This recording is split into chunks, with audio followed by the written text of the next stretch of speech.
what was it like when you actually got in? Because nobody really can prepare you for that. When you're running for president, you don't really know what it's going to be like when you actually get into office.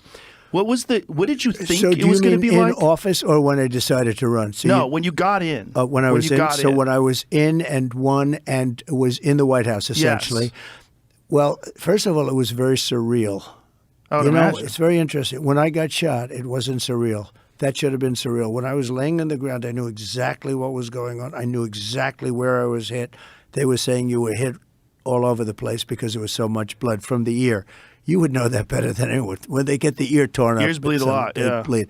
Anyway, so, and I was thinking the other day, when that happened, I really knew where I was. I knew exactly what happened. I said I wasn't hit anywhere else. With the presidency, it was a very surreal experience, okay? Like, what's day one like? So, you win, yeah, you get inaugurated, I'm the president. Yeah, that's what happened. So I'm driving down Pennsylvania Avenue. I just built a building on Pennsylvania, the hotel, the old post office it was. We called it Trump National Hotel. And we sold it to the Waldorf Astoria. And it was a wonderful thing. But I'm driving down, I'm passing the hotel. You've never seen so many motorcycles, police, military. It was a major thing. I got off really the first time I used Air Force One, landed, and we're coming down, and it was very beautiful. I mean, it was incredible. And we're going down Pennsylvania Avenue in the opposite direction. Normally you're used to going one way, and all of a sudden you're going the other way. The street was loaded up, and I wanted to go out, and I wanted to wave to everybody, but that wasn't smart. The kid's a little bit dangerous, right? I mean, when you watch like Kennedy and some others, right? But I really felt, I don't know, the love was so crazy. And so I did get out of the car for a brief, just for a very short walk. I thought it was very important to do. And Melania got out with her beautiful dress on that became sort of a staple. It was, people loved it. And Barron, and we're walking down the street. But where it really got amazing, we get to the White House, and now it's a little bit before dark, beautiful. And we went up to the president's quarters. They call them the presidential quarters. And I'm standing in this beautiful hallway. It's funny, nobody ever talks about the White House as being beautiful inside. You think it's going to be, everything's going to be all metal doors and stuff. It's not.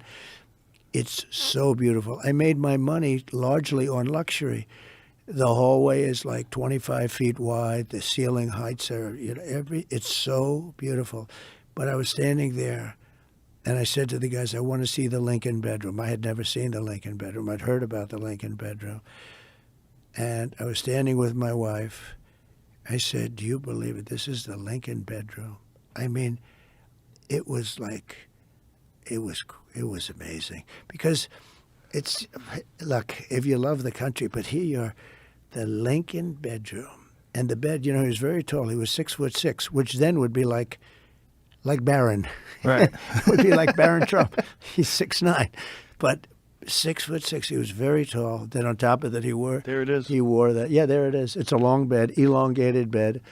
And because people were shorter than you see, some of the chairs are very, very low to the ground, actually. But he had the long bed, and they had you had the Gettysburg Address right under that. You can't see it here, but right there, the original version of the Gettysburg Address. And this is the original, and I'm looking, and I just looked around. I said, do you believe this? Because I was never first of all, even if you were a politician, but I was never a politician. I sort of just started, right? Right. And all of a sudden I'm standing in the White House. And it was very, very surreal. That room was so beautiful to me, much more beautiful than it actually is. To me, when I looked at the bed, and the bed you could see was a little bit longer, had to be a little bit longer. He lost his son, and the two of them suffered from melancholia. They didn't call it depression. They called it melancholia, and they suffered from it. He was a very depressed guy, and she was a very depressed woman, more so than him. And on top of that, they lost their son, whose name was Ted. And it was just seeing it in the little pictures, a little tiny picture. I mean, you can't see the details there. Little tiny, everything the way it was. a little tiny picture of Tad, who he lost, and it was devastating. And he was, he was, look, he was in a war. He was, and he was having a hard time because he couldn't beat Robert E. Lee. Robert E. Lee won like 13 battles in a row, and he was getting like a phobia, like a fighter.